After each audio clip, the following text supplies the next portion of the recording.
through St. Bernard's, where he is the buildings and grounds supervisor, and I know he's a handy carpenter on the side. He early on helped us make the wonderful white historic marker plaques for many old homes that you see in town.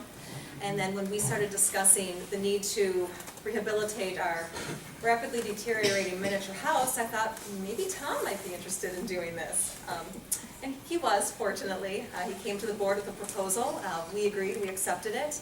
And the work began, was it the fall of 2011 is when you took it? Yes. Yes. So about a year and a half's worth of work went into this house, and it is remarkable the work that he did. So we are very, very grateful to Tom for everything. So, send it over to you. Thank you so much. I think that, like Melissa had said, I started out with just the general look at this miniature Octagon house. And in order to do the best job that you can, you need to have information. So I was able to obtain the original prints of the real Octagon house, and I looked at the miniature Octagon house, and then thanks to Bill and to Ken, I got some more information about the original miniature Octagon house. Now, I am not an authority on the real Octagon house, but I have a little knowledge of the miniature. And I guess the story goes that the original house was built and there were porches on the house. And then about in the 20s, 1920, that the porches were dilapidated and deteriorated and that they just took them right off. Well, in 1936, keep in mind that the Hoover Dam was just completed and the airship, the Hindenburg, had just blown up, that we were in a depression, and that there was a organization formed by the states to have people, and the people were artistic people. I don't know if you're aware that they actually had individuals that made books to talk about Wisconsin and other states was part of this project, and like in the Red Rock Theater was built as a project like this. So we're in 1936, and we're going to start here.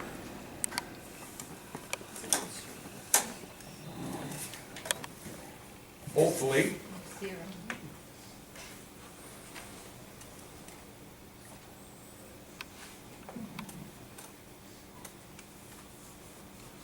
Need more light off in here, do you think? I don't. Just a moment, we'll try a little bank of lights. There. Can you guys hear me back there? Okay. Well, this is what was the first look when I came to Watertown. I'm originally a Flatlander. It's okay. That I came with my kids and saw it, and then after Melissa had asked me to look at it, I looked at it, and I had thought that it might be able to just be repainted and fixed up. Now, this is the first person that built this house, and it was part of the WPA. And this would be Henry Martin. Henry Martin was a carpenter. He built houses. And you see the saw there. Most of the work was done by hand. And in 36, there weren't table saws really out. The only ones that owned them were cabinet shops. And I think that it is unique to point out, I don't know if you can see the arrow here, but at this picture there are no shutters on the sides, and he has little legs on the bottom of his, and this was actually made at Riverside Park.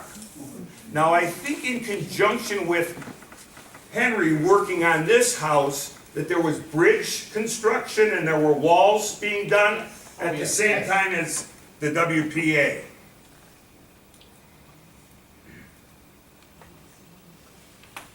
This is all what I'm getting here is on the historical site here. Now this is a project here, and I just want to talk about these steps here in the front that I have seen numerous pictures. Some of them have steps in the front, some do not. But I believe that this is the closest to the beginning of the project, and those would be the correct steps. And I think to notice here we have steps going this way and this way. Now the real Octagon house does have 2 steps there. And this is the location at the actual Octagon house there. I think this is unique that the individual hands a check for the work with the WPA. And keep in mind, I don't see any shutters on this at this time. And you see that there's 4 steps here. The last picture had 8. Now this is the painter here. And I think that it's unique. If you really look close, both of them are smokers. He's got his in here, and he's got his in the hand. WPA. And I think it is unique to note that in the life of this miniature Octagon house, that there was a restoration done in '93 by individuals that were a group of seniors that had done it. And when they had done the restoration, they had repainted it and they had replaced some parts, and it lasted a little bit longer. There is also at the bottom of this, if you were to go onto the link, there's more, but this was an actual postcard that I found on eBay. This one right here. And you see the stones around here, and you can see the river right here, and back here would be the power dam there. Now there, it has all the shutters on it, except here and here. And I think that this is, we were talking earlier that so many of the kids love to have their picture taken with it. And there's the stairs in the front.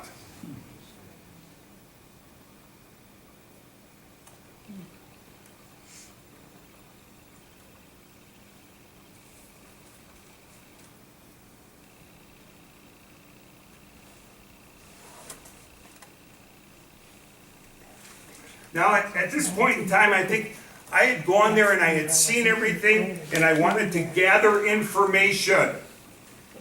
And the information was that I actually took the Octagon house, took photos of it, looked at it and everything, and I wanted to build it like the original person had built it.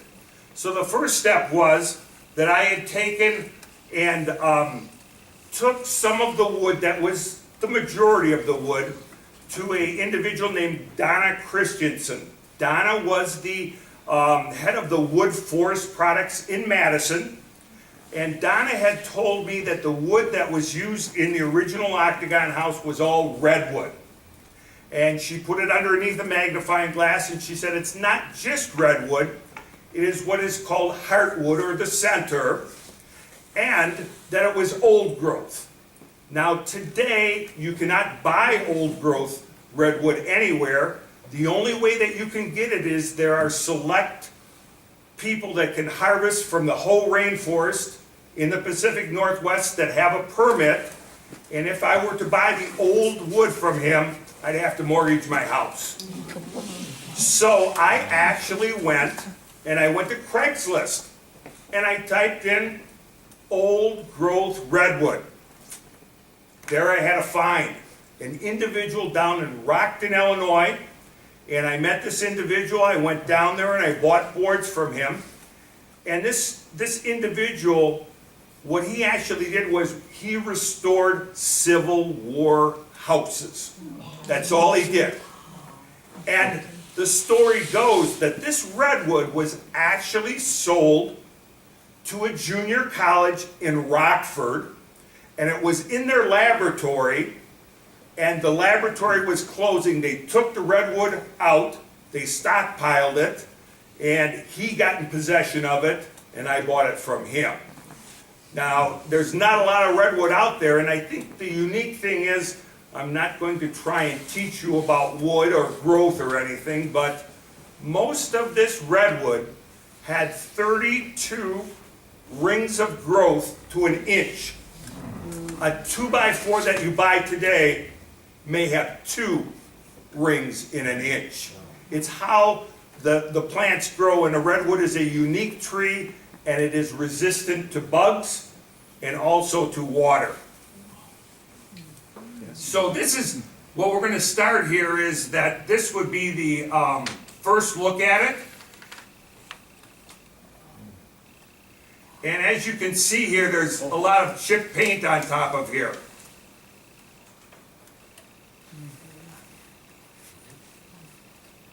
And can you see in these corners here where they're missing and not meeting?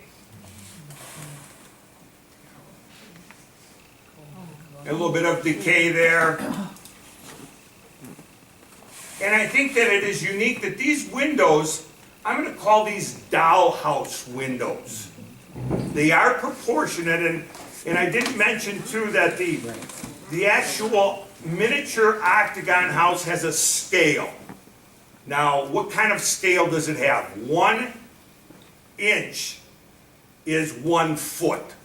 So if the total height of the unit is 50 feet, well, 50 inches is the height of the miniature. And these dollhouse windows are just sticks that are put in here and glued in here, and they're sort of forced in there. I wasn't real happy with this construction, and later on I will show you how I made the windows. Now there is a front door there, and you can see that the cross pieces are completely missing. And there's a good look at the front door. And pieces missing again. Now this is unique to me in that this is the conservatory. I wish I knew every room in the building where the bedrooms and the kitchen were, but the only room that I really know is a conservatory, and that was based on, I read the book that was written by Cy Kwame.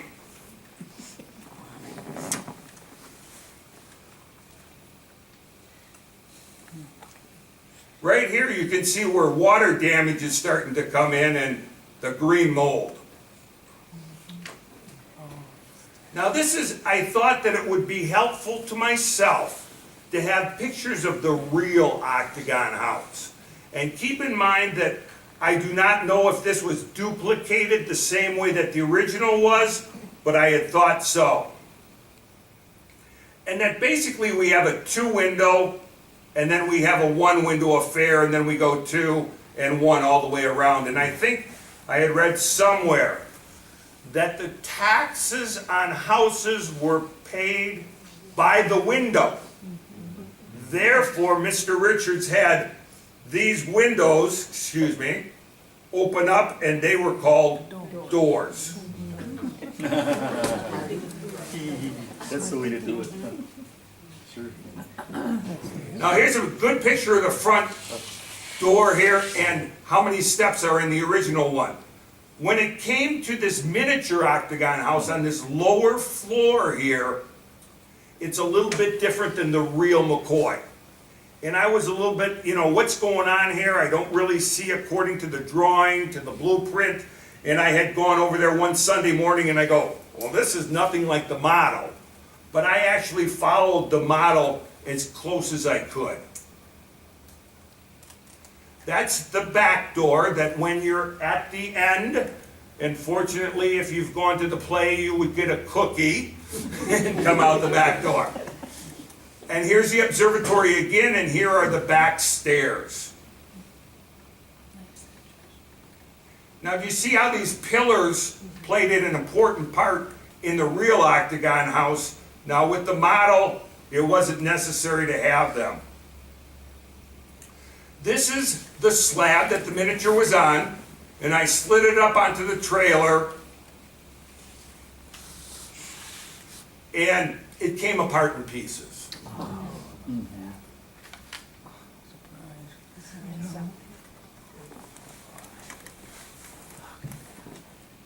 Now I thought that the two should get a closer look at each other, so I drove them right up there. That's good.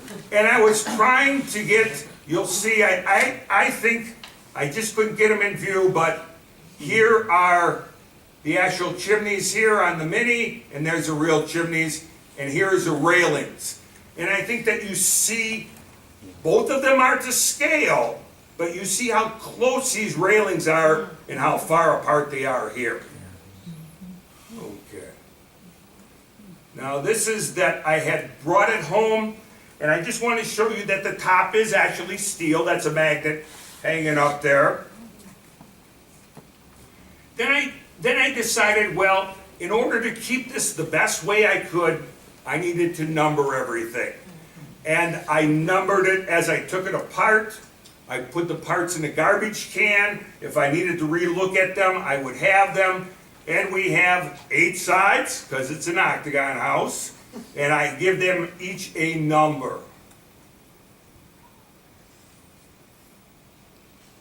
And I think it is unique here too, that inside of each of the rooms, I want to say, there were walls on each side.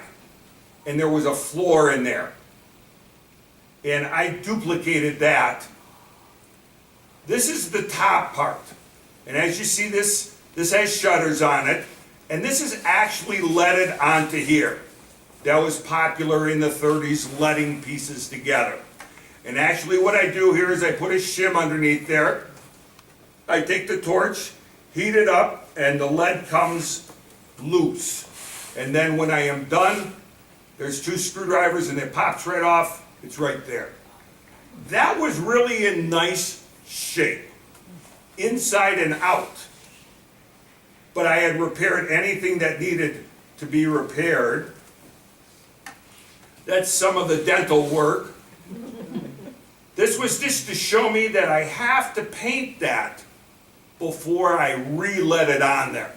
Because if you were to look into the windows, you would see that white. I actually started with, I didn't have my redwood, but I needed redwood, so I am a big recycler. This is a deck that I cut up, and I made the spindles for the top here. I actually have a lathe, and I turned all the spindles myself, made a tool to make them the right size. This is the top, and you can see that most of the chimneys are in good shape. The one back there I had to replace. And this actually has wording on it. It was a tin roof. It said that it weighed 40 pounds. Now I don't know 40 pounds for a sheet, how big or what. But that's all the information I got. And these were actually leaded and nailed in place. This is the actual trap door on top, which is the same as the real house.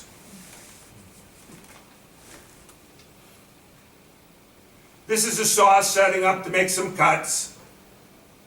This is a top, and you can see that a piece of molding is missing, so I made my own molding.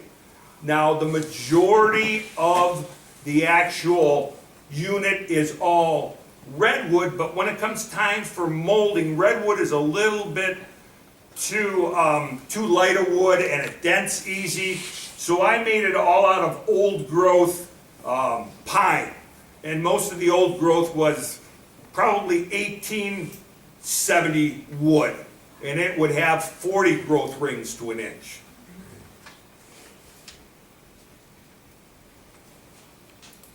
This is the bottom after I had gotten it painted inside, I believe. Just cutting some molding there.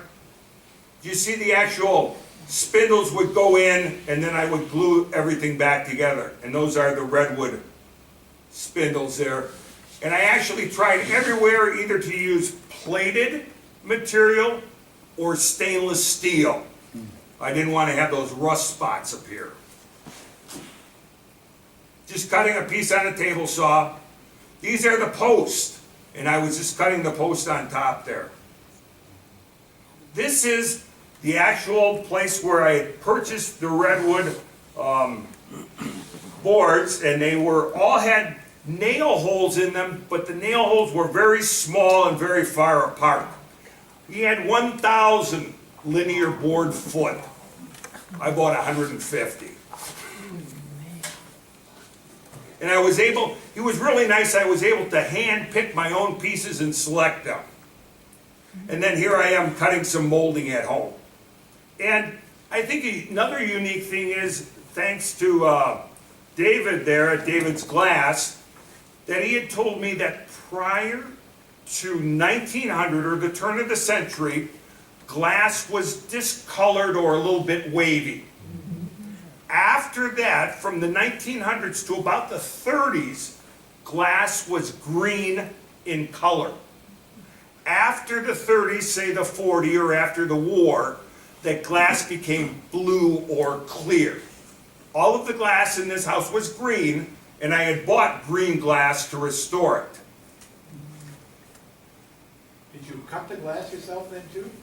Yeah, actually, I was so happy with Jerry David in that I didn't know a whole lot about glass or cutting, and this project was more a journey than anything else. And I had learned a lot of things, and you know, there's a pair of pliers to, you know, score the glass and then to break the glass, and I cut all the glass and caulked them all, and here we are in the process where when you restore something the correct way, you sort of take it apart slowly, and you can see down here is the Octagon figure. Well, this is a leg. I'm installing a new leg as I'm going.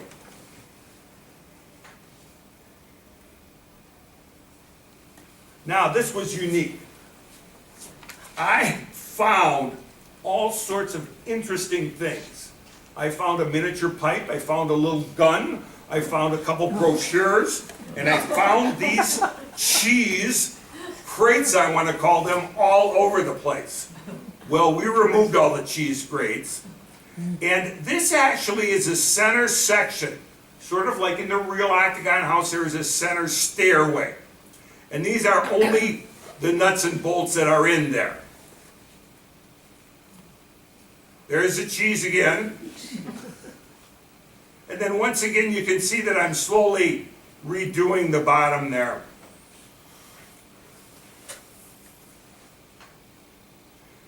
And these are the top windows and the top floors.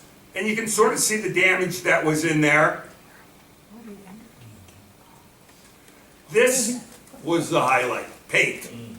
But there was someone's name that we're not going to mention was inside of the house when I took it apart.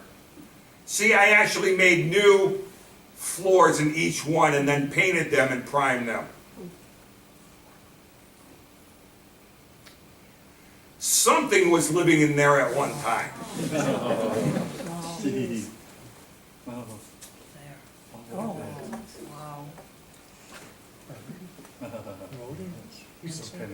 And then in the inside here, the reason you see the cup and the oil dry was I wanted to get those nuts and bolts off. So I had used penetrating oil.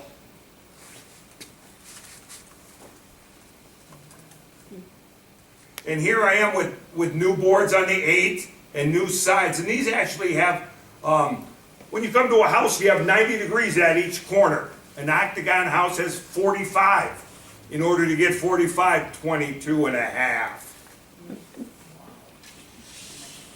At one time, I believe I was dreaming in 8s. This is the top part here, and the dental work again. And I think it was important to me that I had to keep on marking everything so I didn't get lost where I was. And actually, at the end of this evening, I brought in the miniature Octagon house here. More than happy to look at it outside here. And I had it on a Lazy Susan, I want to call it. It's a 4-wheel cart. I sat on my milk bucket, you want to call it, and I spun her around and worked right in front of me. Now here we are that some of the back work had to be replaced. And then this is new molding had to be replaced up in here. And then the new molding underneath here, and this is the tin roof here. This is a door. Now I had showed you the real door and the other door. This door has 36 pieces. This is all routed out by hand. All of these pieces, and there's different pieces. This is the original door, was the only part that I was able to keep from the other one. This part, which you see, is in a little rough shape. All of these parts had to be made. Now, we talked about the windows. I didn't like the stick window. I wanted this to last forever. So what I did was I framed these in redwood, and then this is old growth here, and I had drawn these out, excuse me.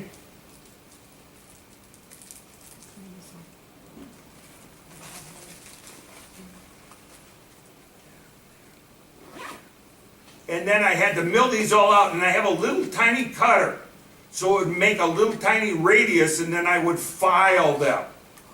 Most of my tools have a cord on it. Some of them you gotta use by hand. These are actual windows that I made. And I actually made the windows, 47 windows, but who's counting? And that they all have green glass, and then they're actually putty in here. And they're primed and they're painted before they're ever installed into the house. That's actually installing the back door, and there's glass in that actually too, and in the front door there's glass.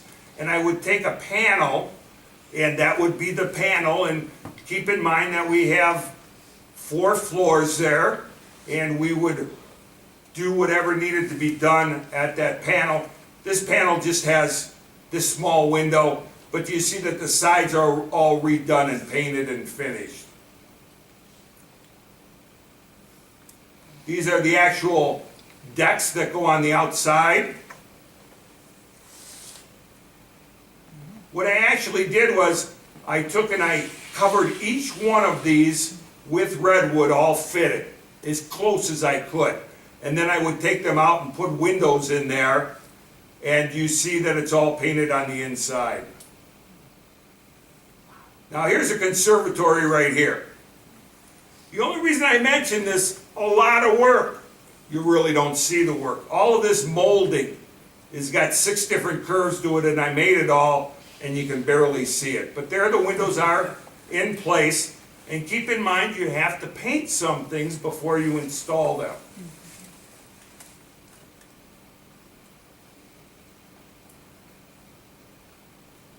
Now this is the other door on that floor there. 3 doors, but if you count how many windows open up, there's a lot of doors. Now this is pretty close to, well, it is finished inside of there. Now all of this does have glass behind it. This was my incentive. Inside of my shop, I had taken the old pieces and put them together. If ever I wanted to look at something, how it was done, the 2 windows a distance apart, I just go over and measure it, and I could see how the weather was outside too. This is looking at it from the neighbor looking at it. I hope he didn't mind too much for a year. This is the top, and what I had done was, after I had repaired all of this, painted it all, I leaded it back on, and then I refixed these, and this is actual Bondo, same thing you would use in a car. And then I had filled all these in because there was a lot of damage to the seams. And then there we are with all the decks on. And then I had used a marine paint on top of here, Battleship Gray. These are the spindles for the railings that went around there. Not counting, but 285. Each one of them was made from a solid piece of wood. These are the actual shutters that went on the side. I painted everything inside and out before I installed it. And there I am actually putting the square on there, and all of the screws, whoop! Whoa!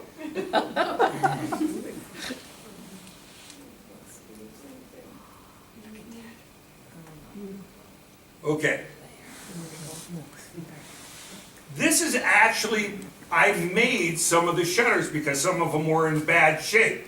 And you actually have to cut each one, and I think just to, for myself, here's my cutter here, here's the hold down, here's a piece of tape, and here's a measure. And they were 1/4 of an inch apart. So I would saw one, move it a quarter, clamp it, move it a quarter, get a cup of coffee. And this is pretty close to, you know, being all done, and this is a cart that rolls around, and those are my stops so it doesn't move. And I don't like to paint with a brush, so I spray paint anything I can. And I actually would put the railings up here and then spray each sides of them. This is a front door with the steps on it.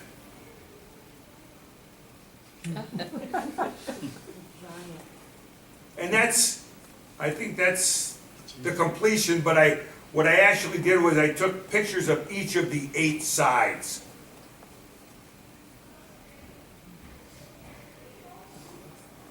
Tom, I think we owe a round of applause to Julie Gates, your wife, for her patience.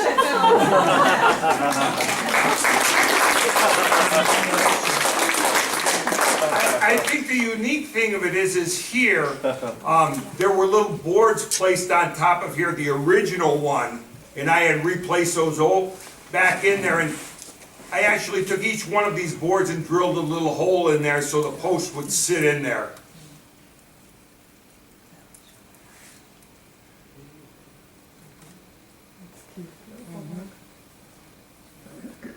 So, if you have any questions or anything, I would be more than happy to answer them. And if you so desire to go out and look at the house, more than happy to. From here, it will go back onto the trailer. And I don't know if we're going to get concrete poured before the ribbon cutting, but if we don't, the house will be on the original slab out there for the ribbon cutting. And I want to thank Melissa for getting me involved, and it really was a nice project. Met a lot of people and had a good time. Although I did apologize to you several times over the past year and a half about this. Right. Tom, could you say what your thoughts were of Henry Martin and his woodworking design abilities and technologies as you were restoring it? Well, I think that Henry was a master craftsman. Now, I'm going to say there's birdhouse builders, there's rough carpenters, and there's finish carpenters. I believe Henry Martin had the ability to make the house, make the cupboards, do the flooring, do the roofing, do everything. And obviously, if he knew how to lead, which is a dying art today, he was a skilled craftsman. And I think it was unique in this time of the Depression that we just didn't want everybody to work. I think we got skilled people to work. And I think that he did a skilled job. Was he from Watertown? Do you know what he did? Yes, absolutely. In that he has houses to his credit, that he was a carpenter, he was a house builder, he lived here in Watertown. The last that I knew, he had relatives over in Deerfield, and he moved over that way.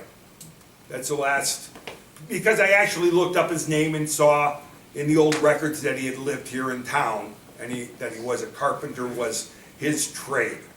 There is some question though, because there is also the name of Paul Moore that comes up in a connection with the building too.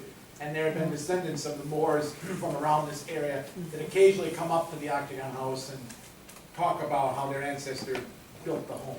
But when I found the pictures on file at the historical site in town here, it mentioned William Creepo and Mr. Martin, and he's obviously identified in the picture itself. And then Paul Moore, I think, is also mentioned on one of them. So we're not sure, unless we can find the actual WPA blueprints and file.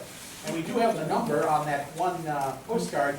It's project number, I think it was 875. And if there is, I don't know where those records are held at the National Archives, but if we can ever find that, we can maybe identify something more, and even if we have the plans showing how it was originally put together as well. Yes, I have 2 questions. sure. How many hours?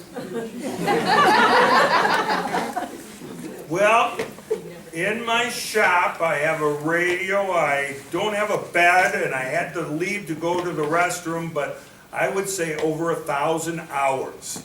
And if you really want to get technical, I believe that I might have gotten $1.75 an hour. Because, you know, the price of just the lumber alone was over $1,000. You know, but thanks to my wife, I have time. You know? So, then do you know how much the little house cost to make, excluding your time? Excluding, well, the actual, what it transpired was 5,500, was it? I believe so. Right, and probably what I spent, I would say probably about 2,500 was just in wood, paint, material. So, you know, I tried to use stainless steel, galvanized, you know, good products that would last, Yeah. you know.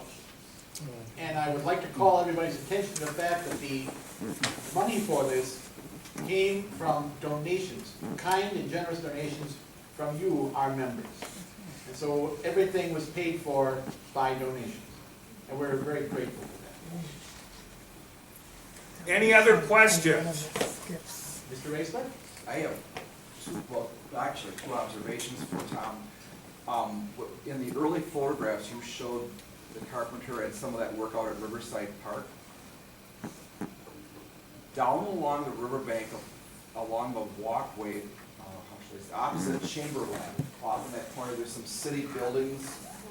There are remnants of two dovecotes or pigeon houses. The tops of them used to have ornate homes on them. That, I don't know, have you seen pictures of that? No, but you know that, I have some, I'll get a copy to you.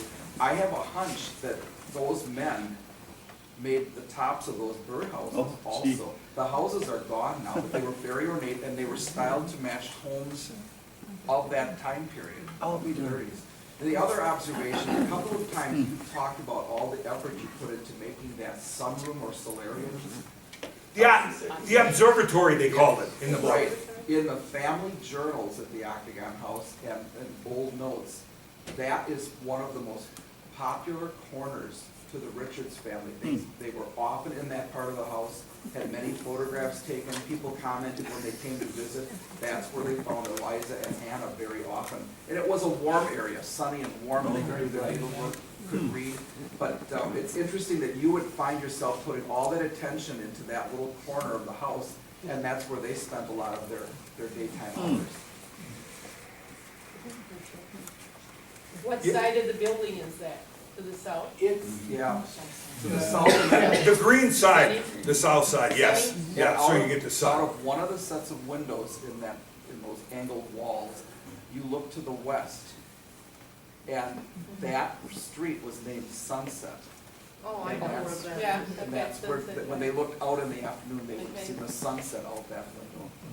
do you have a question? In terms of percentage, how much of the wood would you say or estimate you were able to save? Well, I would say from what the original unit was, in that the very top and the steel roof, I'm gonna say probably 90% is all original. The internal structure, most of it's original. All of the outside is brand new. All of the decks are brand new. And a lot of the shutters I was able to save, but all the windows are new. So I think that it was a good job of restoring what was able to be restored. You know, I just didn't cut something off because I wanted to. But there were more details than what I was able to show, and I'm sorry guys, but I cut about 200 pictures out. Thank you for that. One other thing I want to mention is, if you look at the photographs of the little house, you will note that the roof line, and it's a small one, the roof line goes upward. Instead of on the actual Octagon house, where it dips inward to collect the rainwater. So that was one change that the original builders made to the little model. Right, right. I'm sure that a lot of you have this book, and in this book here, there are pictures of the miniature Octagon house. And you will see, just like he had said, differences between the real McCoy and this. And actually, you can see that the snow is in the roof here, and they were able to collect that water. Did you have a question? Yeah, probably more for you. We're not gonna let children climb on it again, are we? No. Yeah, If there was I a mean, I way that we think could that's hermetically terrible. seal it in a bubble and let it just hover instead of being anchored to the ground, I think we would love to have it done, but right now, the only thing that we can say for certain is we are going to be putting cement around it, trying to redo the pedestal, because the pedestal itself tends to dip a little bit in the middle, and that makes water collect and wick up through the whole thing. And then some sort of a chain, a barrier around it of sufficient width to keep everybody from actually getting too close to it. Barbed wire. Or an electric wire. Because I'm a kind person, I suggested that we plant barberry, but they didn't go for that. Quick I just wanna put a plug in for Jerry Borkert, who's kind of proud of his doll houses. How is this miniature kind of like that hobby? Do you know? He's a ex-teacher in Watertown, and he gets pretty detailed on the interior of its doll houses.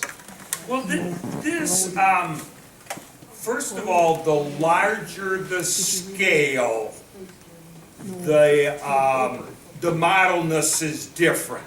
When you are making doll houses and you put carpeting in them, and you put electricity and you make furniture, that's a doll house that you look at and you don't play with. That you can open up almost, you know? This is more that it is a replica there. And the big thing of it is I'm sure you've gone to museums where you have seen the battleships, you know, in the big glass case.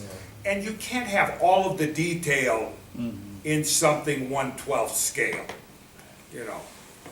Can you put like the Richards figurines inside there somewhere? You know, you could, but I think the best thing of it is you can take a flashlight and go into any window and you can see the center staircase and you can see each room. And I think it is unique that how that Martin had all of the windows, you know, you can see right through them on the top, and that everything is facing the right direction as the real one. So. Any other questions at this time? You said you have, it's just out in the hallway? Yeah, I brought it here. It goes with me everywhere. And I thought that it would be nice for you guys to see. We've talked about it. Wow. Now, you know, just as you leave, just take a look, and if you do have any more questions, I'd be more than happy to. And I thank you so much for your attention. Thank you. Very interesting. Fascinating. I wouldn't have a patience to do it. Wow. That's special kind of convention. Oh my gosh. Look at that.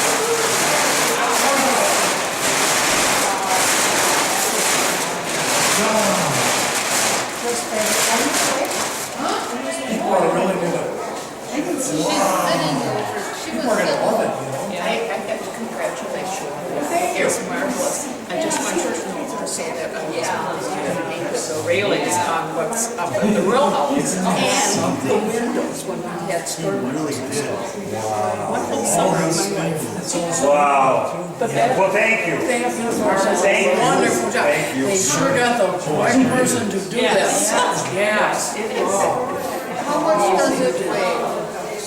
You know, not that much, because redwood is a buoyant or a light wood.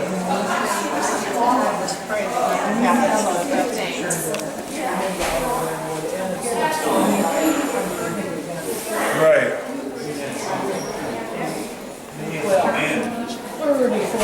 Oh, I've got touch-up work. It's been moved around several times. I just can't get over you cut the glass for the windows. Well, yeah, but that would be one whole piece of glass. Yeah, it's still cool. Yeah, it's still cool. But I think it's unique, you know, you stand here and you look right through that window. Yeah. Now you can see the other window. Right behind it. I hope it is something else. Oh, thank you. Okay, I sure will.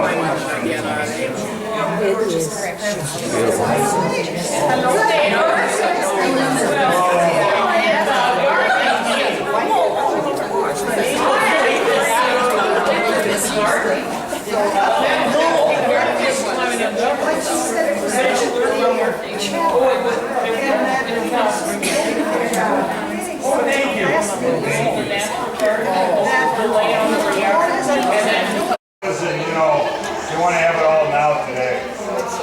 But I think the nice thing of it is that I would just sit right on the chair and just wheel it around. It's always sat on the ground for the Octagon house. And this guy. Isn't that so?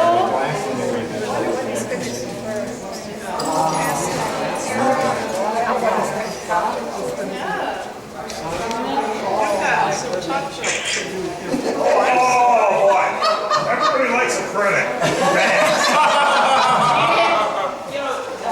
Yeah. What's his name was trying to say? Bill? Randy. There's a picture over there. You know, I was telling Ken here, I wonder how many buildings in Watertown actually have the Octagon House inside of their building. Because it is actually at Turner Hall. It is on the rocks.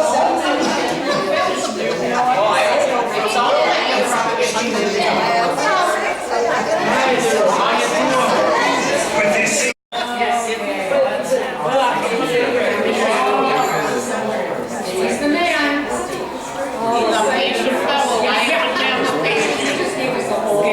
thank you. Did I get your picture too, sir? Sure. Thank you. Thank you very much. Thank you. Hey, that's an excellent presentation. Excellent. Very, very interesting. I just told the story. Hey, fascinating. Very, very. It has to be the old.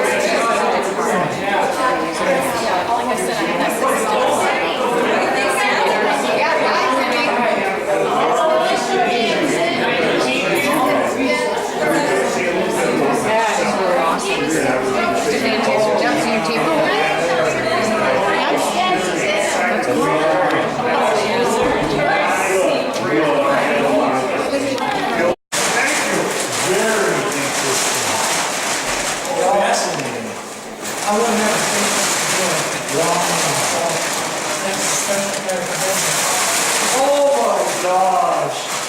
Look at that.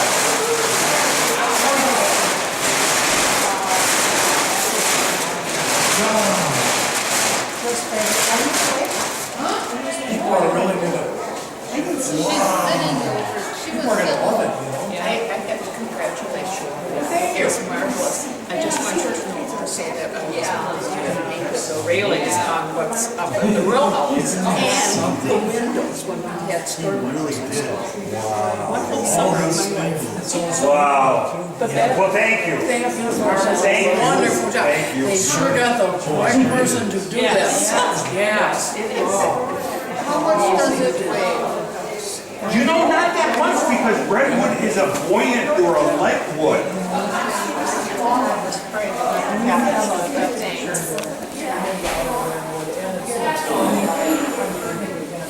Right.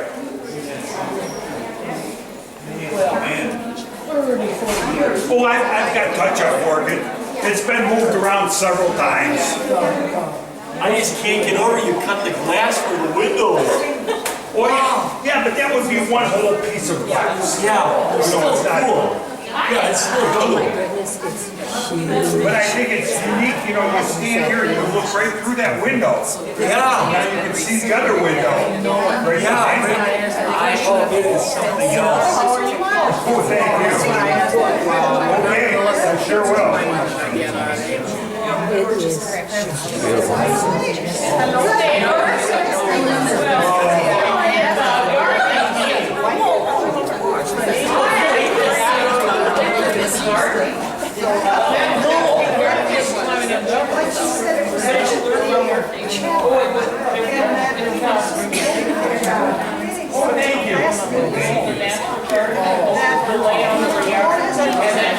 Listen, you know, you want to have it all now today. But I think the nice thing of it is that I would just sit right on the chair and just wheel it around. It's always sat on the ground for the Octagon house. And this guy. Isn't that so?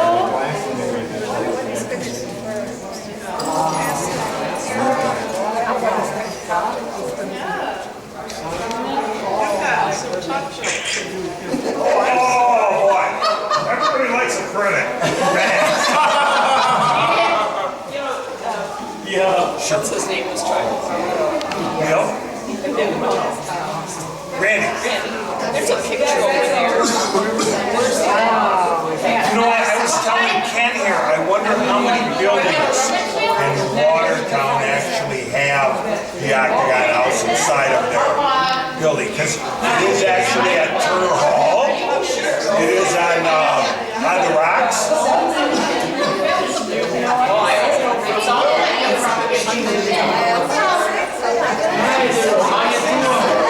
But you see,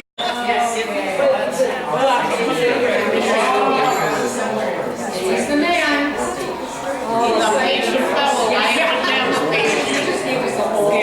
thank you. Can I get your picture too, sir? Sure. Oh, my goodness, see? Thank you. Please, no. Thank you very much. Thank you. Thank you. He has an excellent presentation. Excellent job. Very, very nice. I just told the story. Fascinating.